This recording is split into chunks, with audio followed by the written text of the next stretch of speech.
సినిమాలకు రాజకీయాలకు సంబంధం లేదు. మరీ ముఖ్యంగా పాలిటిక్స్ తో సంబంధం లేకుండా కెరీర్ పై మాత్రమే దృష్టి పెట్టే హీరోలను సినిమాలను రాజకీయ కోణంలో చూడాల్సిన అవసరం కూడా లేదు. కానీ ఎందుకో పుష్ప 2 సినిమాకు పొలిటికల్ కలర్ యాడ్ అవుతున్నట్లు కనిపిస్తోంది. పుష్ప 2 సినిమాపై భారీ అంచనాలు ఉన్నాయి. సినిమా ఎప్పుడు థియేటర్లలోకి వస్తుందా చూద్దాము అని చాలా మంది వెయిటింగ్.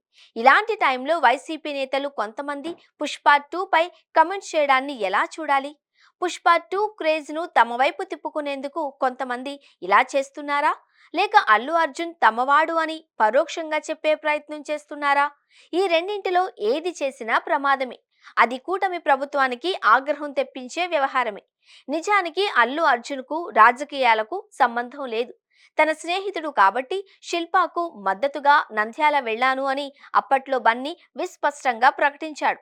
అంతేకాదు ఎప్పుడూ వైసీపీ మద్దతుగా ఆయన మాట్లాడలేదు. అలా అని మరే ఇతర పార్టీని ఆయన పొగడలేదు. కానీ కొంతమంది బన్నీపై అప్పట్లో విరుచుకుపడ్డారు.